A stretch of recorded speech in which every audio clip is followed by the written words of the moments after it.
Hi, One SBR Videos. I'm Peter Loshak. Sitting next to me is Mike Brenner. This is the next installment of our series of seeding trends for the NCAA tournament. It's March 3rd now, Mike Brenner. It's coming up. It's getting close. Big dance right around the corner, baby. Close. I'm getting excited. I am too. Feeling a little nutty, but definitely feeling excited.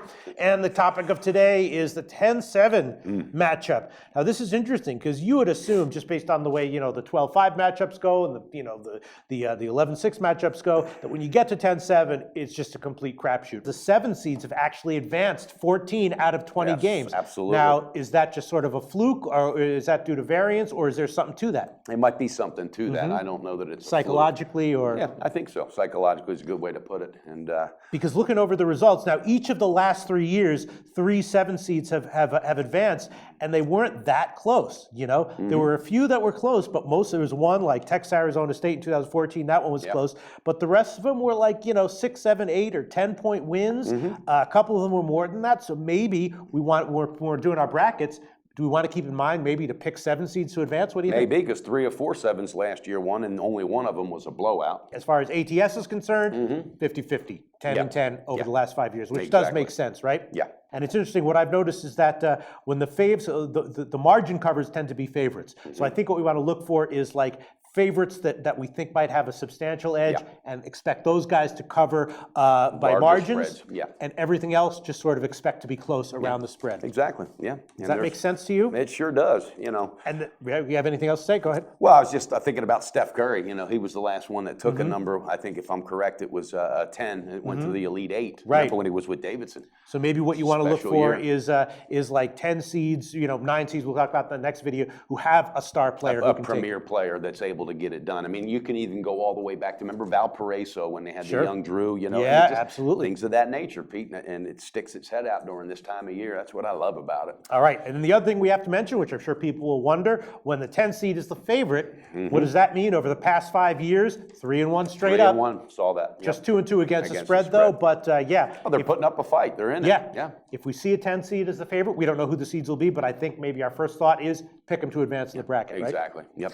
All right, so now let's talk about teams that could be potential 7 seeds. A lot of uncertainty here. USC, South Carolina. Your USCs, your South Carolinas, your Texas Techs, your Daytons. Californias. Those are all the types of teams that could be 7 seeds this year. If anything about any potential 7 seeds. Well, Providence and Wichita State, I think, are going to slide right in that category. And Providence is one I think might be a little dangerous. Wouldn't have said that a week and a half, 2 weeks ago, but they're starting to put some things together. Really? Yeah. And I think Providence might throw their weight around. And Wichita State, because of the experience, Pete, and the coaching experience, might be one to look at. But if Cal gets somehow put into a number 7, that is the one that I'm talking about with you in the line that you mentioned. Right. They can cover a bigger line. Yeah, I mean, I'm assuming if Cal's a 7 seed, that if they win tonight, though, they're not going to be no 7. I don't think they're going to be a 7 seed. But they got a battle on their hands tonight, though, too. I have a feeling they're going to do really well in the conference tournament, too. So yeah. But again, this is all speculative because nobody knows. But we're just going over it. And then you had mentioned South Carolina; they could easily fit in there. But that would not be one I would say, okay, I'm jumping on them with a larger spread. Smaller spread, I'd be comfortable with it. What about teams that wind up as 7 seeds that have kind of faded a little bit from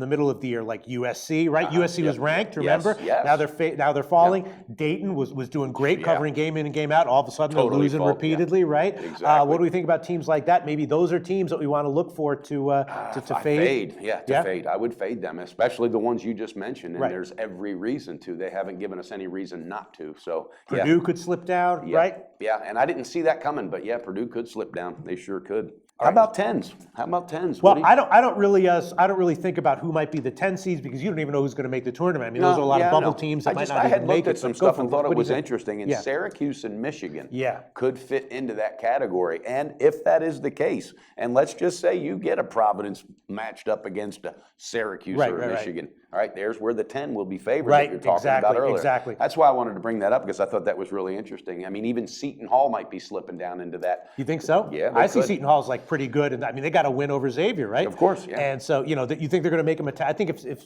they'll probably make them at lowest a 9 seed. I see them as like an 8 or 7. I was looking at some projections and some and there's a chance they could if they don't They're projected to a 10 seed, They're really? projected 9 or 10 is what it Wow. was. What they said, 9 or 10. And Well, I'll tell you what, Mike Brenner, if Seton Hall's a 9 or 10 seed, I'm going to be looking at them to maybe cover their spreads. Absolutely. And to advance. Yep. So to wrap up, let's just sum up. What did we say here? Yeah, if we see a 10 seed that's favored, think about taking them not necessarily to cover, but to advance. Exactly. And the 7 seeds again, just we're not predicting necessarily that's going to happen this year, but recently it has been the case that the 7 seeds have advanced at quite an alarming rate, covering you advancing 3 out of every three every year. Yep. And again, how the chips fall, and we don't know yet. But if some of these other teams fit into the 10, as we're saying, the Michigan, the Syracuse, that number could change this year. Yeah. Okay, Mike I like Brenner. this. Was good stuff. Pete. Excellent insights. Catch our next video where we'll be covering the 8-9 matchup.